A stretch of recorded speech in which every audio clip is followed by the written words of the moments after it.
ഞാൻ തക്ക സമയത്ത് നിങ്ങൾക്ക് മഴ തരും. ആ മഴ അനുഗ്രഹകരമായിരിക്കും.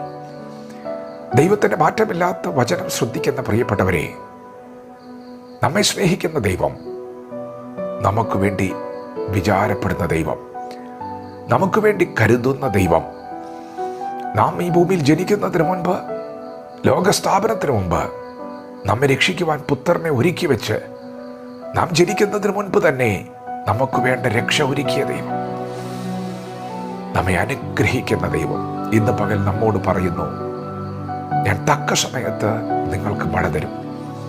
ആ മഴ അനുഗ്രഹകരമായിരിക്കും. ഇന്ന് പകൽ നിങ്ങൾ വിശ്വസിച്ച് ദൈവവചനം ഏറ്റെടുക്കണം. ദൈവം തക്ക സമയത്ത് നമ്മെ അനുഗ്രഹിക്കുന്നവനാണ്, നമ്മെ വിടുവിക്കുന്നവനാണ്, ഉയർത്തുന്നവനാണ്. ദൈവം സകലതും അറിയുന്നു. നമ്മുടെ ഹൃദയത്തെ അവൻ കാണുന്നു, നമ്മുടെ ഭാരം അവൻ അറിയുന്നു. അതേ, അവൻ നമ്മുടെ കണ്ണുനീരിൽ പങ്കുചേരുന്ന ദൈവമാണ്, നമ്മുടെ ദുഃഖത്തിൽ പങ്കുചേരുന്നവനാണ്. നാം കരഞ്ഞാൽ നമ്മോടൊപ്പം കരയുന്നവനാണ്. ഇന്ന് പകൽ നാം വിശ്വസിച്ച് ഏറ്റെടുക്കണം. എൻ്റെ ദൈവം എന്നെ നന്നായി അറിയുന്നു, അവൻ എന്നെ അനുഗ്രഹിക്കുക തന്നെ ചെയ്യും. അതേ പ്രിയപ്പെട്ടവരെ, നിങ്ങളുടെ ആത്മീക മുന്നേറ്റത്തിന് ദൈവം ഒരു ബ്രേക്ക് ത്രൂ നൽകാൻ പോവുകയാണ്. ഒരു വിടുതൽ ദൈവം നിങ്ങൾക്ക് വേണ്ടി ഒരുക്കി വെച്ചിരിക്കുകയാണ്. അത് കൺമുൻപിൽ നിങ്ങൾ കാണാൻ പോവുകയാണ്. ഇന്ന് പകൽ നിങ്ങൾ വിശ്വസിക്കുവാൻ തയ്യാറാകണം. ദൈവം എന്നെ അനുഗ്രഹിക്കാൻ പോകുന്നു, ദൈവം എൻ്റെ സ്ഥിതി മാറ്റാൻ പോകുന്നു. നീണ്ട 20 വർഷത്തെ നീറുന്ന വേദനകൾക്കും ഒടുവിൽ യാക്കോബിന് ദൈവം കരുതി വെച്ച ചില നന്മകളുണ്ടായിരുന്നു. യാക്കോബിന് വേണ്ടി വിചാരപ്പെട്ടൊരു സ്വർഗമുണ്ടായിരുന്നു. ഒരൊറ്റ രാത്രി കൊണ്ടാണ് യാക്കോബിന് വേണ്ടി ദൈവം ന്യായം, നീതിയൊക്കെ നടപ്പാക്കിയത്. ഇന്ന് പകൽ നിങ്ങൾ വിശ്വസിക്കുവാൻ തയ്യാറാകണം. ദൈവം തക്ക സമയത്ത് നിങ്ങളെ ഉയർത്തുന്നവനാണ്.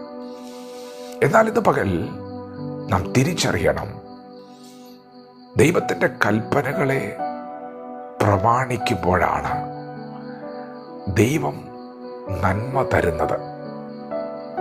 നാം ദൈവത്തിൻ്റെ വിശുദ്ധ വഴി വിട്ട് സഞ്ചരിച്ചാൽ, ദൈവം പറഞ്ഞത് ശ്രദ്ധിക്കാതിരുന്നാൽ, പാപങ്ങൾ നന്മയ്ക്ക് തടസ്സമായി വരികയാണ്. ആ നന്മകളൊക്കെ മാറിപ്പോകാൻ അകൃത്യങ്ങൾ തടസ്സമായി വരാൻ സാധ്യതയുണ്ട്. അതെ, അങ്ങനെ തന്നെയാണ് വചനം പറയുന്നത്. ഇസ്രായേൽ മക്കളോട് ദൈവം പറഞ്ഞു, നിങ്ങളുടെ അകൃത്യങ്ങൾ ഈ നന്മകളൊക്കെ നിങ്ങൾക്ക് ലഭിക്കുന്നതിന് തടസ്സമായിരിക്കുകയാണ്. പ്രിയപ്പെട്ടവരെ, വിശുദ്ധിയും അനുഗ്രഹവും തമ്മിൽ ബന്ധമുണ്ട്. വാഗ്ദത്ത നിവൃത്തിയും വിശുദ്ധിയും തമ്മിൽ ബന്ധമുണ്ട്. അബ്രഹാമിനോട് ദൈവം വാക്കു പറഞ്ഞു. നീണ്ട 25 വർഷക്കാലം അബ്രഹാം കാത്തിരുന്നു.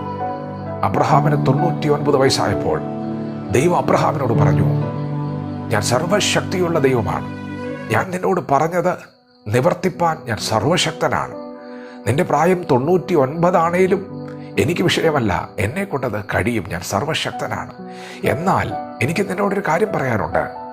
വാഗ്ദത്തം നിറവേറ്റുന്നവനാണ് ഞാൻ. എന്നാൽ ഇന്ന് പകൽ നീ കേട്ടുകൊള്ളുക. നീ എൻ്റെ മുൻപാകെ നടന്ന് നിഷ്കളങ്കനായിരിക്കുക.